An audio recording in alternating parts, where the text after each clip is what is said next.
Amid the rain and cold, a girl forgotten by the world crosses paths with a powerful, lonely businessman, and an unexpected encounter forever changes two destinies. The fine drizzle of Aspen, Colorado, ran down the car's fogged windows, creating small transparent rivers that disappeared into the gray metal. Edward Monroe drove in silence along the main street, the headlights cutting through the thick fog that descended from the mountains. It was Christmas Eve, and the mountain town was filled with tourists seeking the European climate the region promised. Colorful lights adorned the shops, and the muffled sound of Christmas music drifted from the crowded restaurants. In the back seat, Claire softly hummed a song she had learned at school, hugging the worn teddy bear she hadn't let go of since she was 3. She was 6 now, and the toy showed the marks of time and affection. Edward looked in the rearview mirror and felt a pang in his chest. The girl was the image of her mother, the same deep brown eyes, the same smile that lit up any room. Since Mary Ann had passed away 3 years ago, Christmas had lost its meaning. It had become just a date to be gotten through with as few memories as possible. Traffic in the center was impossible. Cars advanced inch by inch, horns echoed impatiently, and Edward decided to detour down a side street near the city park. The path was partially flooded by the persistent rain of the past few days. The sound of tires cutting through the water mingled with the rhythmic thud of the windshield wipers. The street lighting was dim in that area, and the fog made everything even gloomier. That's when Claire suddenly stopped her song. She pointed to the sidewalk urgently, her voice gaining a tone of concern Edward rarely heard. "Daddy, look over there!" Edward almost didn't see in time.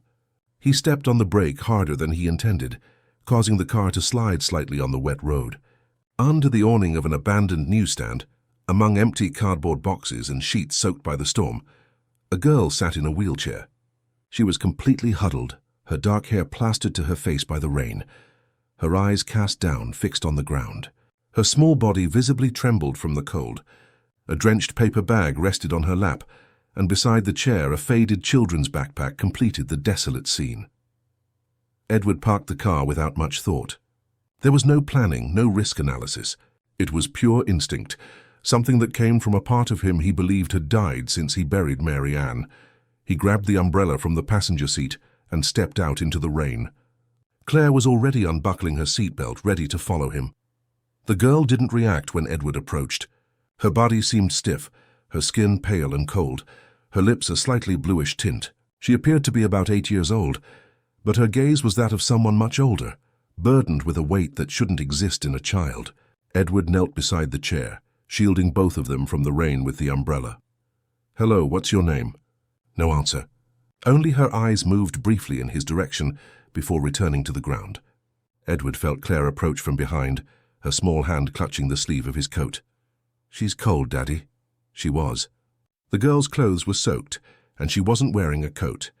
Just a thin, long-sleeved shirt and worn jeans. Her sneakers were too small, the laces loose and dirty. Edward took off his own coat and carefully wrapped it around the girl's shoulders. She didn't resist, but she also didn't show relief. It was as if she was somewhere distant, a place where nothing from the outside world could reach her. "Where are your parents?" Silence again.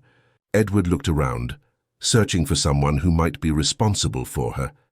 The street was practically deserted. Some closed shops, cars speeding towards the center, no one paying attention to a girl in a wheelchair abandoned in the rain.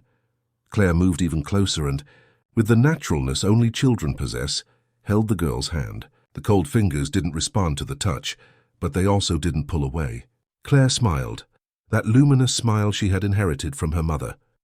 "You can come with us. We'll take care of you." Edward felt a lump in his throat. He knew it was more complicated than Claire imagined. There were protocols, authorities, procedures, but there was also a child freezing in the rain on Christmas Eve. There was his own daughter's gaze, full of genuine compassion.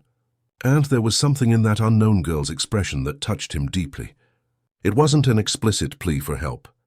It was something more subtle, more desperate. It was resignation, as if she had already given up waiting for someone to stop. Edward made the decision without thinking of the consequences. He carefully pushed the wheelchair to the car, Claire walking beside her, holding the girl's hand the whole time. He folded the passenger seat and carefully helped the girl into the back seat next to Claire. The wheelchair was folded and placed in the trunk. The faded backpack and the soaked bag were also stored away. Throughout the entire process, the girl didn't say a word. She didn't smile, didn't thank, didn't protest. She just let herself be led as if she were a rag doll, without a will of her own. Claire, on the other hand, was radiant. She had already taken off her own coat and wrapped it around the girl's shoulders, speaking softly about their house, about the cookies the housekeeper made, about the guest room that had a huge window from which you could see the mountains. Edward started the car and turned the heater up to maximum. Through the rearview mirror, he observed the two girls in the back seat, Claire so full of life and hope, the other so dim and distant. Something in that scene moved him in a way he couldn't explain. Perhaps it was the contrast. Perhaps it was the memory of when Claire was even smaller and Mary Ann enveloped her with that same maternal care. Perhaps it was simply the impossibility of turning his back on a child living on the streets. As he drove back home, Edward wondered what he was getting into. There were rules, laws, procedures that should be followed. But at that moment, with the rain drumming on the car's roof and Claire humming again next to the silent girl, none of that seemed more important than taking that child out of the cold. The fog remained dense when they arrived at the mansion on the outskirts of Aspen, Colorado. The house was too big for just him and Claire, with rooms that had remained closed for years. Mrs. Rose, the housekeeper who had cared for them since before Claire was born, waited at the door with a surprised expression when she saw the third passenger. Edward just mumbled that he would explain later. He carried the girl in his arms, her lightness frightening, and took her straight to the guest room on the ground floor. Claire ran ahead, turning on lights and already separating extra blankets. Mrs. Rose appeared minutes later with clean clothes, warm towels and a steaming cup of hot chocolate.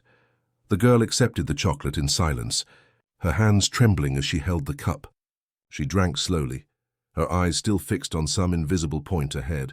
When Mrs. Rose tried to help her change clothes, she allowed it without resistance, but also without any sign of comfort or gratitude.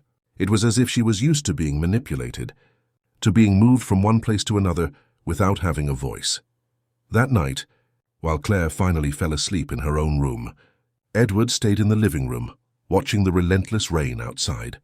He had made an impulsive, perhaps irresponsible decision. But when he closed his eyes, all he saw was that girl huddled under the awning, alone in the cold, and he knew he couldn't have done differently. Tomorrow he would deal with the consequences. Tomorrow he would think about the next steps. For now, at least one child was warm and safe. If this story interested you, don't forget to subscribe to our channel and like it. Tell us which city you are watching us from. We continue.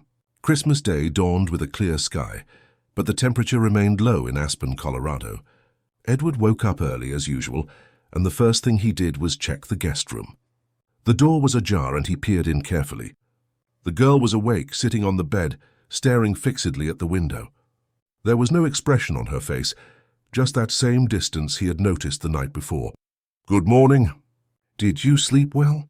She didn't answer, but her eyes moved briefly in his direction before returning to the window. Edward entered the room slowly, as if he were dealing with a frightened animal that might flee at any moment. He sat in the armchair near the bed, maintaining a respectful distance. "I need to know your name, and how we can find your family." Absolute silence. The girl pulled her knees to her chest, wrapping her arms around them in a defensive gesture. Edward sighed. This would be harder than he imagined. He couldn't just keep a child at home without notifying the authorities. There were protocols, legal procedures, but there was also something about that girl that prevented him from simply making a call to Child Protective Services. It was the fear in her eyes, so palpable he could almost touch it. Mrs. Rose appeared with a breakfast tray. Warm cheese bread, hot chocolate, fresh fruit. The girl ate slowly, chewing each piece as if she needed to think hard before swallowing. Mrs. Rose quietly commented to Edward, already in the kitchen, that the girl had barely slept. She had spent most of the night sitting on the bed, just looking at the door, as if expecting someone to enter at any moment. Claire woke up shortly after, still in her pajamas, running to the guest room with a wrapped package in her hands. Edward tried to stop her, but the girl was already beside the bed, her eyes shining with enthusiasm. "I brought you a present. It's Christmas." The wrapping was, clumsy, clearly done by childish hands. The girl looked at the package without touching it. Claire, disregarding the lack of reaction, opened it herself. Inside was a rag doll that Mary Ann had made years ago, when Claire was still a baby. Edward felt his heart clench. That doll was one of Claire's most precious possessions. A tangible connection to the mother she had lost. Her name is Star. Now she'll take care of you too. The girl slowly extended her hand and touched the doll with her fingertips. It was the first voluntary gesture she had made since arriving. Claire smiled victoriously and sat on the bed beside her, beginning to tell stories about all the adventures she had had with Star. The following days established a strange routine. The girl still didn't speak, but she began to move around the house in her wheelchair. Mrs. Rose had prepared improvised ramps to facilitate access to the main rooms. Claire became a constant shadow, taking the girl everywhere, showing her toys, her books, her dolls, and the girl slowly began to show minimal signs of life, a longer look here, a nod there. Edward needed to resolve the situation legally, but every time he picked up the phone to make the call, something stopped him. Perhaps it was the way the girl flinched when she heard louder voices. Perhaps it was how she clutched the Star doll at night, as if that were her only anchor to reality. He decided that before notifying the authorities, he needed to better understand who that child was and what had happened to her. It was Claire who discovered that the girl liked to draw. She'd left some colored pencils and paper on the living room table, and when she returned from the garden, she found several drawings scattered around. Edward analyzed them carefully. They weren't typical children's drawings. There was a disturbing precision in the lines, a sensitivity that went beyond her apparent age. And there was a pattern. All the drawings showed dark rooms, windows with bars, closed doors, and in several of them, a female figure in the background, always with her back turned or her face heavily scratched out, as if it had been intentionally erased. Edward felt a shiver. Those drawings were not the product of imagination. They were memories. One particularly cold afternoon, Edward was in his office reviewing contracts when Claire ran in, holding the girl's faded backpack. She had found something. "Daddy, look what's in here." It was a transparent plastic folder, carefully protecting several sheets. More drawings, these even more detailed than the previous ones. Each one showed different scenes, but all shared that same somber atmosphere. Empty rooms, long corridors, windows too high to reach. And always that distant female figure with the erased face. Edward turned one of the sheets over. On the back, in trembling letters written with a pencil, was a phrase that made his blood run cold. They promised she would come back. He looked at Claire, who was observing the drawings with a serious expression unusual for her age. Then he looked out the office window, where he could see the living room. The girl was there in her chair, staring at nothing. And at that moment, Edward understood that this child was not just shy or traumatized. She was broken inside, waiting for something or someone who might never come. That night, after Claire went to bed, Edward sat beside the girl in the living room. She held the Star doll, her small fingers caressing the worn fabric. He didn't ask questions. He just sat there in silence, letting her know she wasn't alone. Gradually, the girl's breathing calmed. Her shoulders relaxed slightly. And when Edward looked again, she had fallen asleep right there, her head tilted to the side, the doll held tight against her chest. He carefully carried her to the room, laid her on the bed and covered her with the duvet. For a moment, he observed that small face finally at peace in sleep. And he made a decision. No matter what it took, no matter the bureaucratic or legal obstacles, that girl needed protection, care, a chance to be a child again, and he would do everything possible to give that to her. In the following days, Edward began making discreet calls. He spoke with lawyers specializing in family law, researched temporary guardianship processes, and contacted child psychologists. He discovered that the situation was more common than he imagined. Children who fell through the cracks of the system, who were forgotten, neglected, abandoned. The girl still didn't speak, but little by little she showed more signs of presence. She began to choose what she wanted to eat, pointing to the dishes Mrs. Rose offered. She started following Claire around the house with more interest, observing the games even when she didn't participate. And once, just once, Edward saw her smile. It was when Claire tripped running and fell so comically that it was impossible not to find it funny. The smile was brief, almost imperceptible, but it was there. It was then that Edward decided to give her a temporary name. He couldn't keep calling her just the girl. Claire suggested Luna because she was quiet and mysterious like the moon. And when Edward asked, showing a picture of the silvery satellite in the night sky, the girl nodded for the first time. A clear, definitive gesture. She accepted that name, Luna. It was a beginning, a small step towards an identity, a recognized existence. Edward knew there was still much ahead. He would need to formalize the situation, find answers about her past, ensure she was legally protected. But for now, at that moment, as Claire rehearsed how to introduce Luna to her school friends, and Mrs. Rose prepared dinner humming in the kitchen, Edward allowed himself to feel something he hadn't felt in a long time: hope. The following week brought unexpected changes. Claire woke up one morning with a high fever and persistent cough. Edward, who had always been cautious about his daughter's health since losing Mary Ann, immediately took her to the hospital. The doctor diagnosed a severe flu that had progressed to early pneumonia. Nothing serious, but hospitalization for a few days would be necessary for observation and intravenous antibiotics. Edward called Mrs. Rose, asking her to stay with Luna, but when he returned to the hospital room after making the necessary calls, he found an unexpected scene. Luna was there in her wheelchair beside the bed, holding Claire's hand tightly. Mrs. Rose was at the door, unsure what to do. She insisted on coming. She absolutely refused to stay home. Edward looked at Luna. For the first time since he found her, there was something different in her eyes. It wasn't just the usual distance. It was genuine concern, fear perhaps, as if the possibility of losing Claire was too unbearable to face alone. It's okay. She can stay. It was 2 long days at the hospital. Claire slept most of the time, her small body fighting the infection. Edward alternated between the room and the hallway, making work calls he could no longer postpone. He had a company to manage, contracts to sign, meetings that were being rescheduled for the 3rd time. But every time he returned to the room, Luna was still there in the same spot, holding Claire's hand. Mrs. Rose brought food and tried to convince Luna to eat, but she barely touched the dishes. She just watched Claire, attentive to every breath, every movement. When the doctors came to do exams, Luna moved away just enough to make space, but her eyes never left the girl in the bed. On the 2nd night, Edward fell asleep in the armchair by the window, exhausted from the past few weeks. He woke up to a low, almost inaudible sound. For a moment, he thought it was the heart monitor or some medical equipment, but then he realized it was coming from Luna. She was crying. They weren't loud or dramatic sobs. They were silent tears streaming down her face as she held Claire's hand even tighter. And then, for the first time since he found her that rainy Christmas Eve, Luna spoke. "Don't let her go away." Her voice was hoarse, almost a whisper, as if her vocal cords had forgotten how to function.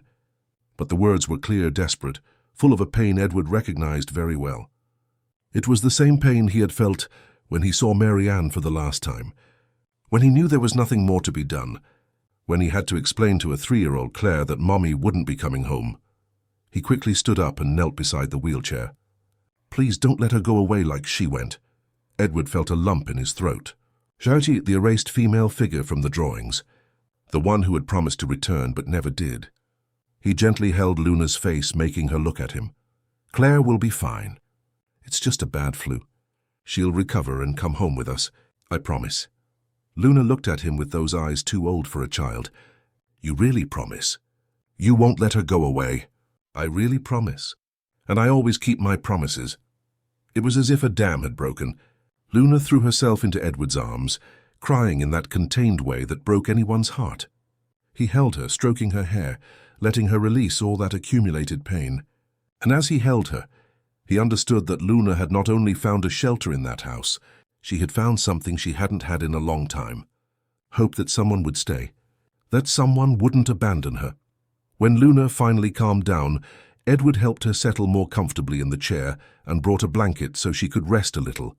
But she refused to let go of Claire's hand. She just fell asleep like that, her fingers intertwined with the girl's in the bed, as if that touch was the only thing keeping her anchored to reality. The next morning, Claire woke up feeling better. Her fever had gone down and she immediately looked for Luna. She found her sleeping uncomfortably in the chair, still holding her hand. Claire smiled and gently squeezed Luna's fingers. The girl woke up startled but relaxed when she saw Claire awake and smiling. "You stayed here with me the whole time?" Luna nodded, her eyes still red from crying the night before. Claire, with the simple wisdom of children, asked no more questions. She just said thank you, and asked Luna to get into bed with her to watch cartoons together on the tablet. Edward adjusted the wheelchair and helped Luna settle beside Claire, placing pillows to support her back.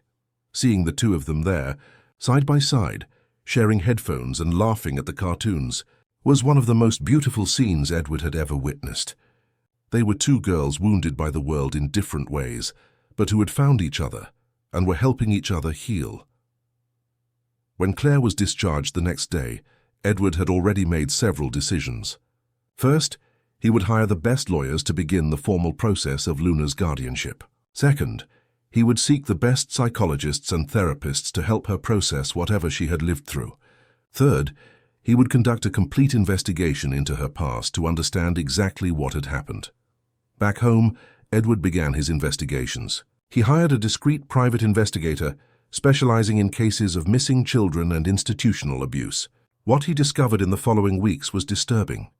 Luna had spent time in at least 2 shelters in recent years. The records were confusing, full of gaps and contradictory information. In one of the shelters, it stated that she had been admitted with a spinal injury that resulted in the need for a wheelchair, but there were no details about how the injury occurred. In the other shelter, there were records of withdrawn behavior and refusal to speak with caregivers. Even more disturbing was the information about her escape. Luna had disappeared from the last shelter just over 3 weeks ago. There was a police report registering her disappearance, but apparently no real effort had been made to find her. It was as if she was just another number, another child lost in the system that no one cared to look for. The investigator also found crucial information. There was a man's name in the old records as a close relative, Robert Meadows, Luna's maternal grandfather. But guardianship records were non-existent or inconsistent. The man had never officially taken responsibility for the girl, despite being listed as the only living relative.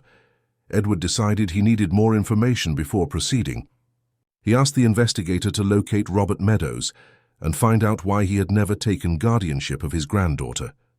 The answers would come sooner than he expected, and they would not be pleasant at all. Meanwhile, at home, Luna began to speak more. Short sentences, still hesitant but true words.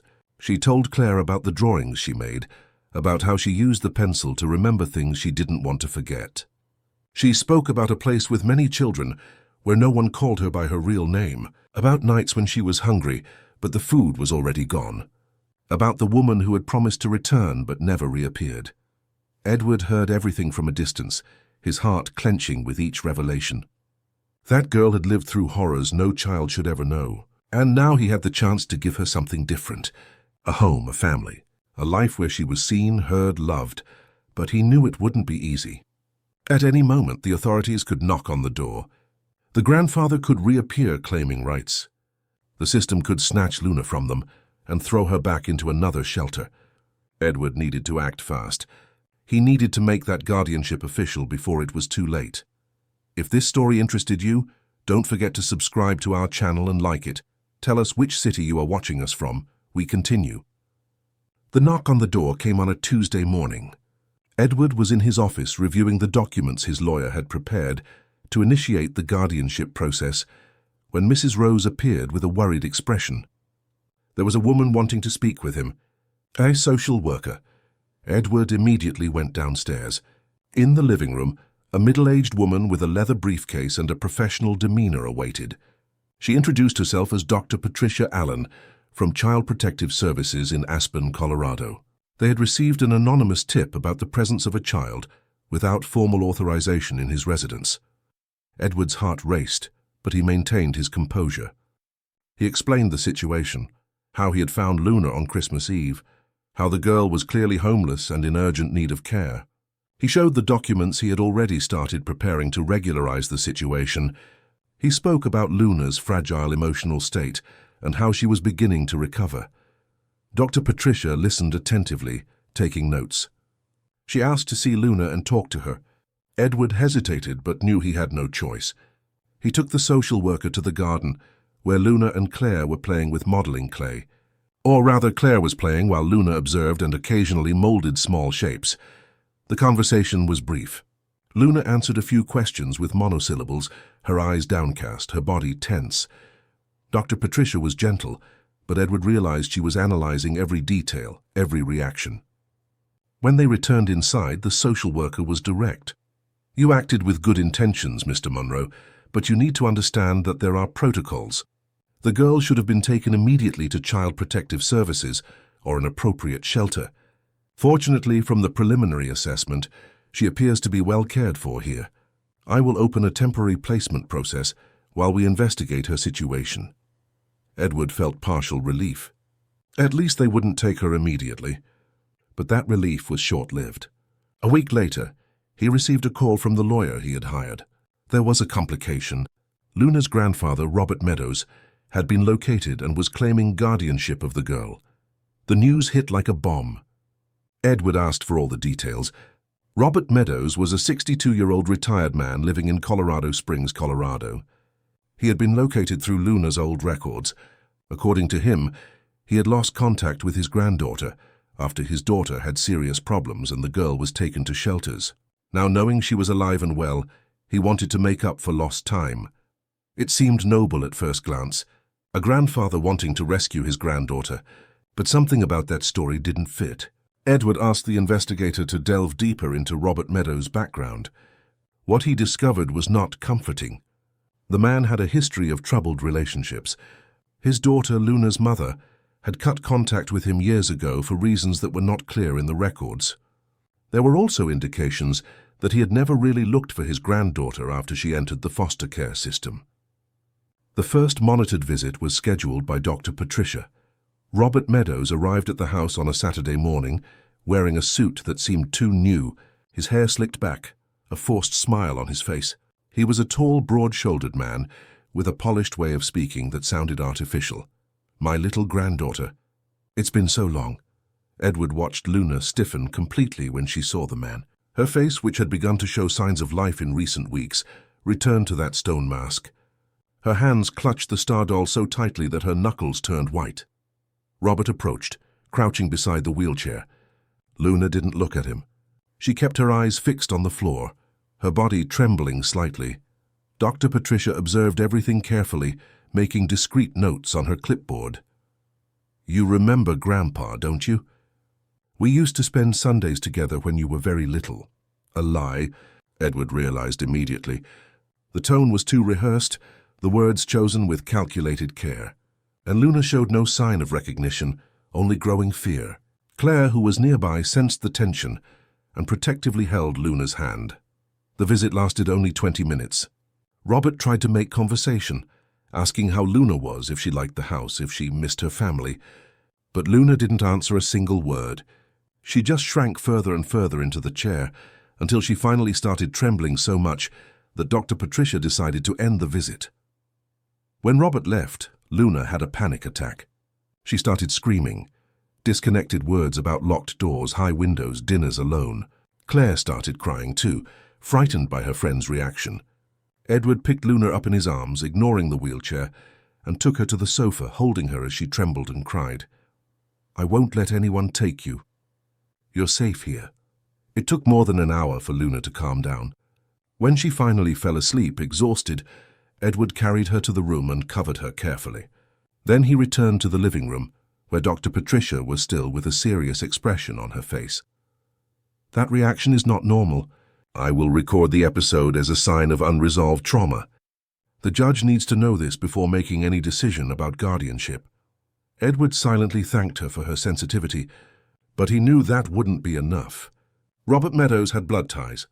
In the eyes of the law, that often weighed more than the child's emotional well-being. He needed concrete proof that entrusting Luna to that man would be harmful. In the following weeks, the tension increased.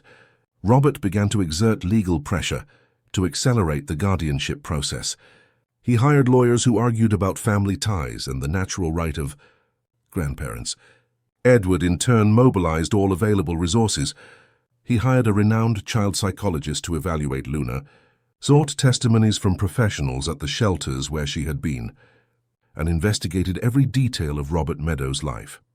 The psychologist, Dr. Helen Spencer spent several sessions with Luna. She used drawing techniques, therapeutic play, gentle conversations. The report she produced was devastating. Luna showed clear signs of severe emotional neglect and possible psychological abuse. Her drawings consistently showed themes of imprisonment, abandonment, and fear. Her reaction to her grandfather was consistent with trauma related to a male authority figure. But Robert did not give up. In his arguments, he presented himself as a repentant grandfather who had made mistakes in the past but was now ready to assume his responsibilities. He spoke of a house he had prepared for Luna, of how she would have her own adapted room, of how he was willing to make any sacrifice for his granddaughter. Edward realized he was losing. The legal battle would not be won with just good intentions and psychological reports. The system favored the biological family, and Robert was playing all the right cards. He needed something more, something definitive that proved that man was unfit to care for Luna. It was then that the investigator brought crucial information. Robert's daughter, Luna's mother, had made several complaints against her father years ago. Complaints of excessive control, psychological manipulation, abusive behavior. The cases had never gone forward due to lack of concrete evidence, but the records existed. And there was more. Testimonies from neighbors at the time describing a controlling man who kept his daughter practically imprisoned at home. Edward took everything to his lawyer. It was risky. These were just indications, not concrete proof. But perhaps it would be enough to at least delay the decision, to gain time for Luna to have a voice in the process. The girl was progressing. Weeks ago she didn't speak. Now she formed complete sentences. Weeks ago she lived only through drawings. Now she was beginning to genuinely smile. But time was running out. The next hearing was scheduled, and Robert Meadows seemed increasingly confident. Edward looked at Luna playing with Claire in the garden, their shy laughter echoing through the afternoon air. He knew he would do anything to protect her. Absolutely anything. The pressure was mounting from all sides. At work, Edward's partners began to question his priorities. Meetings were being cancelled, business trips postponed, important contracts that needed his immediate attention. Marcus Turner, one of the main partners, called him for a private conversation at the company's office in Denver, Colorado. "Edward, we need to talk seriously. The company is missing important opportunities. The contract with ExxonMobil has been stalled for weeks awaiting your signature. Investors are starting to question your leadership ability." Edward listened in silence. He knew Marcus was partly right. His attention was truly divided. But how could he explain that there was something more important at stake than million-dollar contracts? How could he make someone understand that the emotional safety of an 8-year-old girl was worth more than any business deal? "Marcus, I understand your concern, but there are situations in life that go beyond business. I will resolve this, but I will not sacrifice what is truly important." His partner was not satisfied. He threatened to call an extraordinary board meeting to discuss the company's leadership. Edward left that conversation knowing he was risking everything. His career, his reputation, his financial stability. But every time he thought of giving up, he saw Luna's face. He saw her shy smile when Claire told bad jokes. He saw the way she held the star doll at night, and he knew there was no other choice. At home, the situation was also tense for another reason. Luna was making remarkable progress in physical therapy. Dr. Camilla Rogers, the physical therapist Edward had hired, was an exceptional professional who worked with children with spinal injuries. After carefully evaluating Luna and reviewing the medical records from the shelters, she was surprised. "Mr. Monroe, I need to tell you something important. Luna's injury is not as severe as the record suggested. With adequate and persistent physical therapy, there's a strong chance she can regain significant movement, possibly even walk with assistance." The news was received with hope and disbelief.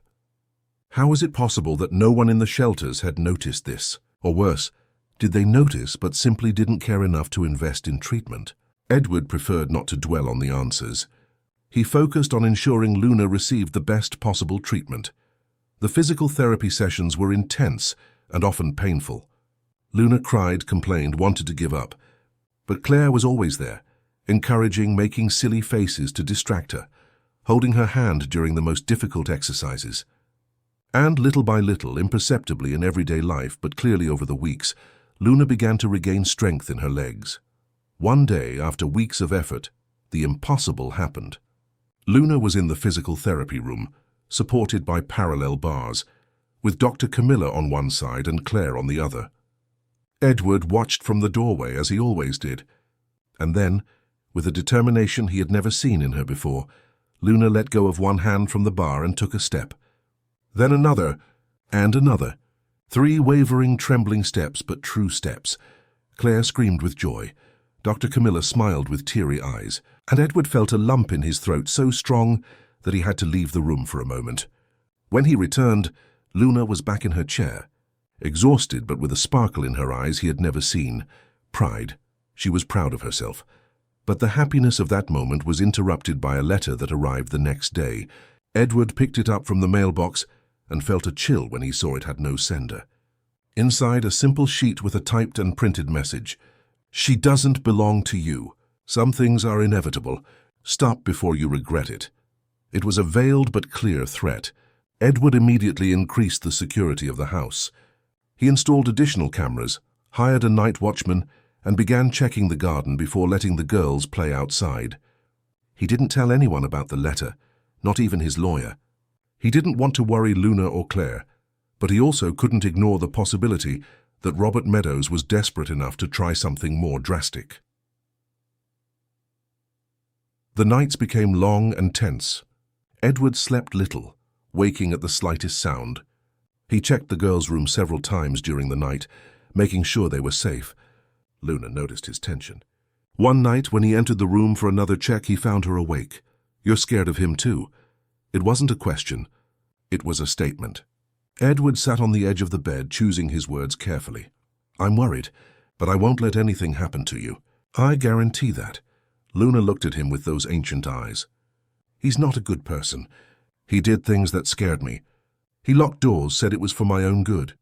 He said my mom was no good and that's why she left. But I remember her singing to me at night. She was good." It was the first time Luna had spoken openly about her grandfather and her mother. Edward listened in silence, letting her vent.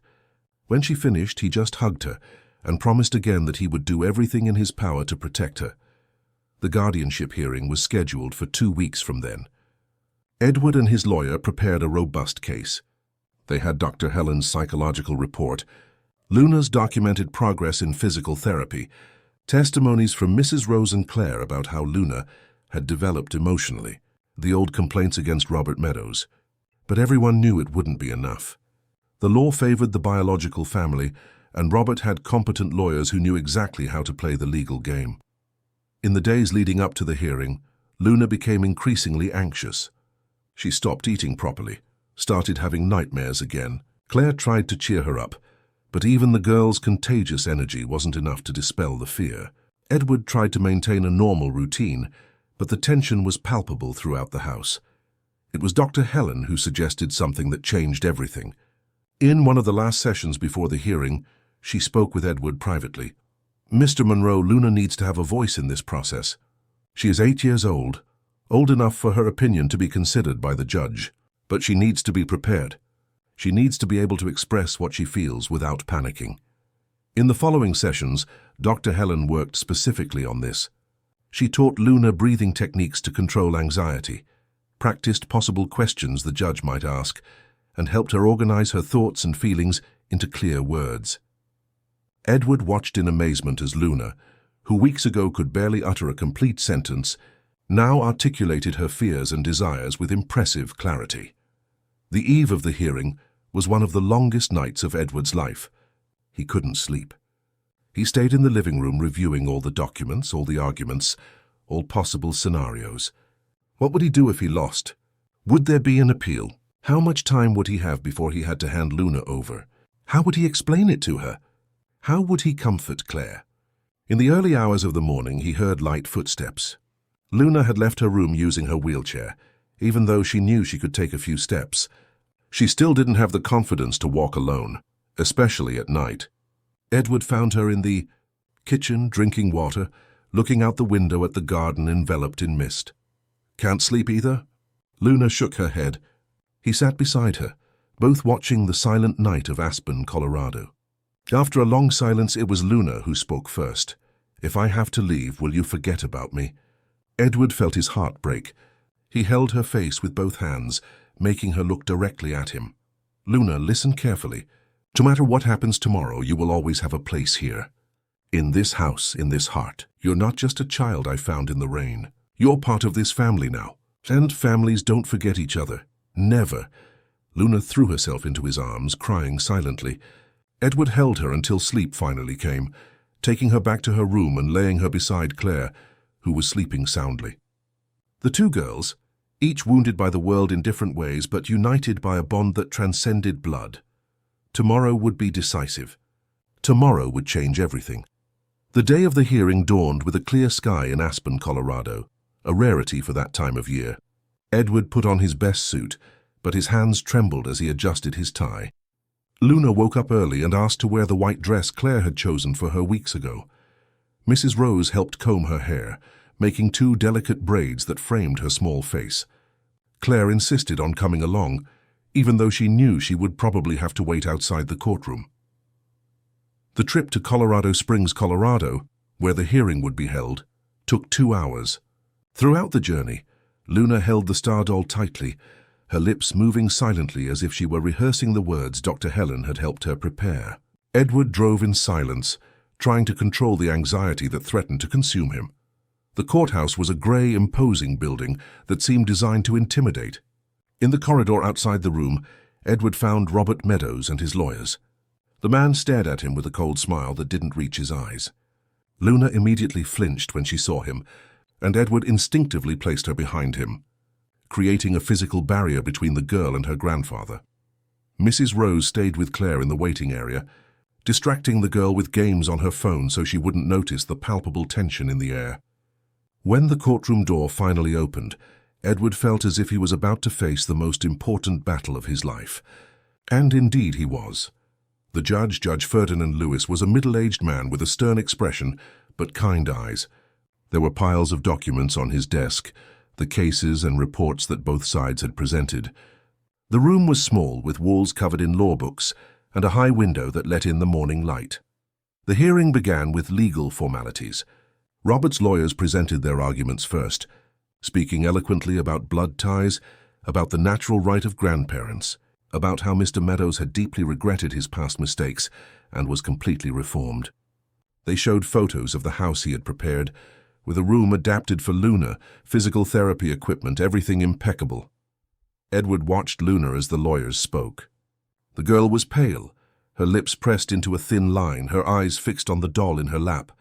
When the lawyers mentioned how she would have a stable life with her grandfather, Luna visibly trembled. Then it was Edward's lawyer's turn.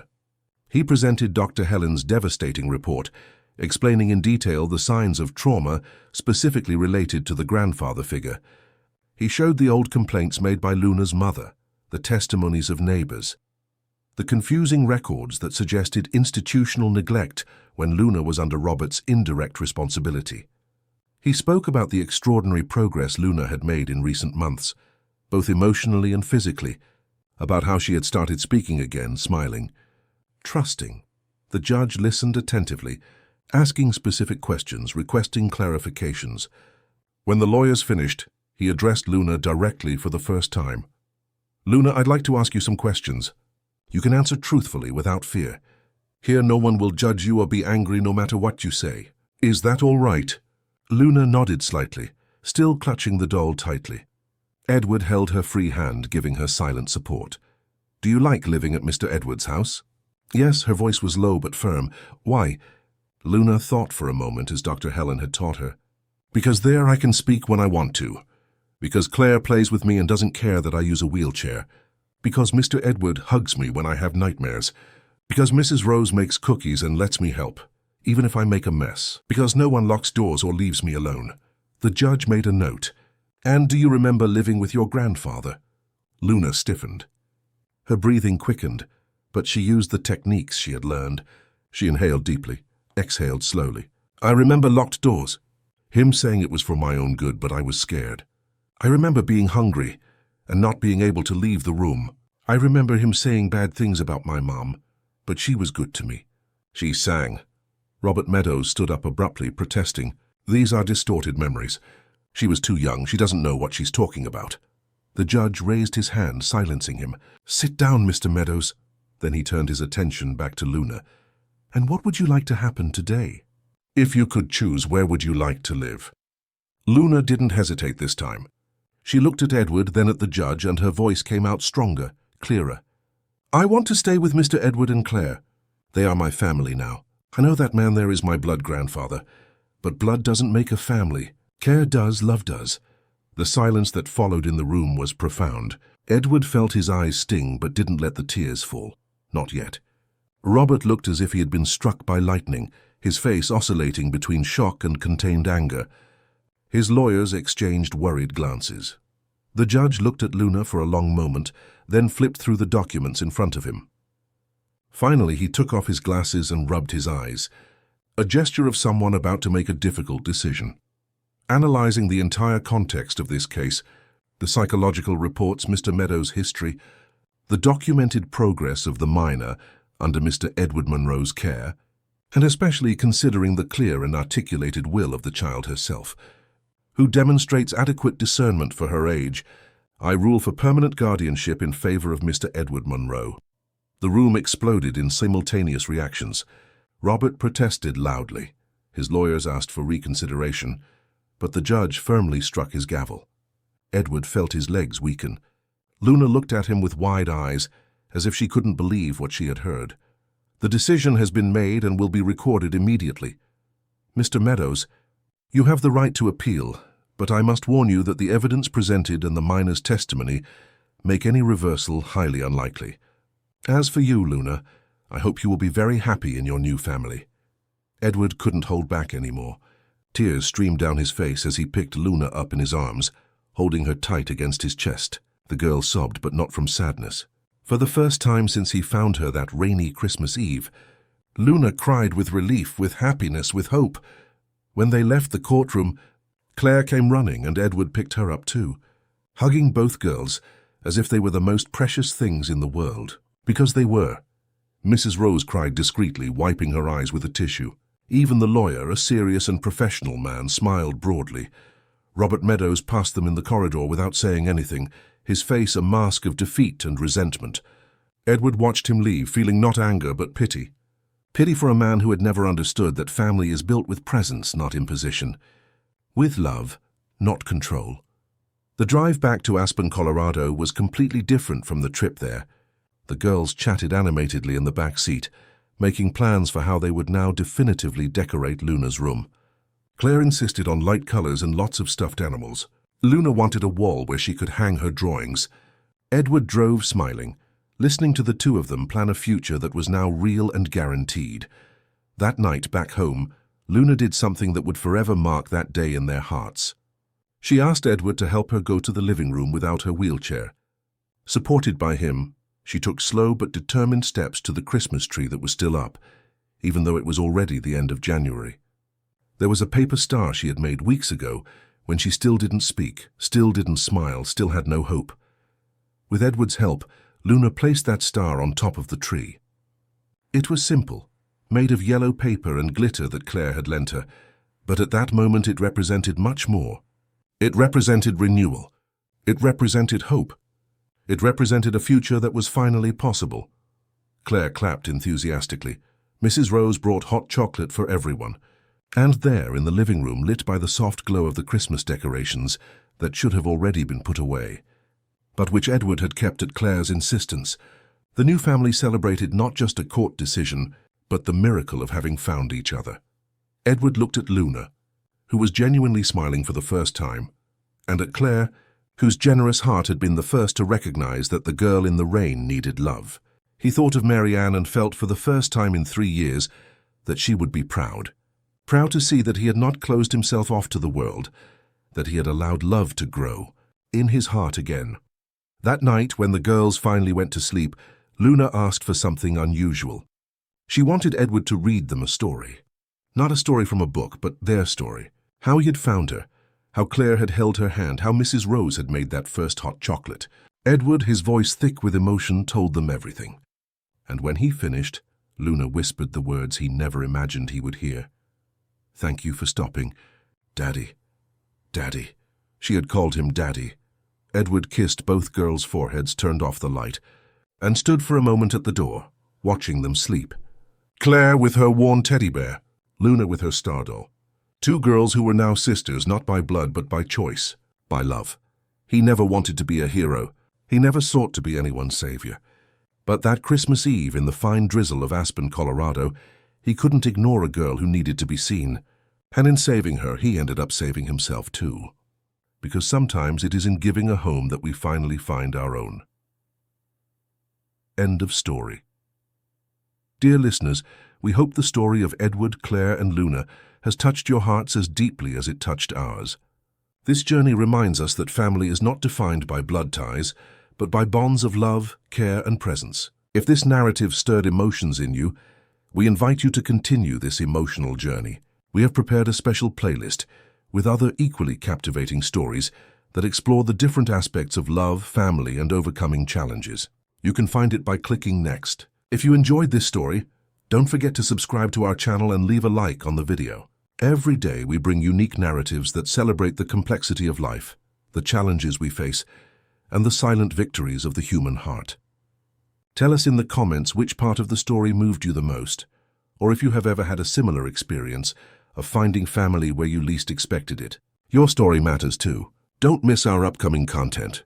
We look forward to sharing more special moments with you.